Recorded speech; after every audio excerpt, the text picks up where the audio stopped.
அஸ்ஸலாமு அலைக்கும் வரஹ்மத்துல்லாஹி வபரகாத்துஹு. நாளும் ஓர் அமுதமொழி. பாவ விமோச்சனம் பெற வழி என்ன? மனிதனாக பிறந்த எவனும் குற்றத்துக்கு உரித்தானவனே. உணர்ந்த பின் அதை தொடர்ந்தும் செய்யாதிருப்பது மனித பண்பு. ஆதலால் குற்றங்குறைகளை நாம் அறிந்து உண்மை பிரகாரம் நாம் நடந்து கொள்வது ஹக்கின் பொருத்தத்திற்கு இடமாகும். அதே பிழை பொறுப்பும் மன்னிப்புமாகும். ஹஜ் செய்வது எல்லோர் மீதும் கடமையா? பண வசதியுள்ளவர்கள் அவசியம் ஹஜ்ஜுக்கு போக வேண்டும். அங்கு போனால் முக்கியமானது எம்பெருமானார் ரசூல் நாயகம் அவர்களை சந்திப்பதாகும்.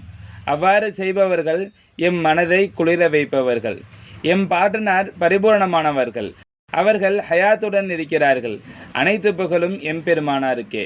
சங்கைமஹ ஷேഖநாயகம் குதுபுஸ்ஸமான் ஷம்சுல் வஜூத் ஜமாலியா அசையீத் ஹலீல் அன் மௌலானா அல் ஹசனியுல் ஹுசைனியுல் ஹாஷிமி கதசல்லாஹு சிர்ரஹுல் அலீம் அவர்களின் அமுத மொழிகளிலிருந்து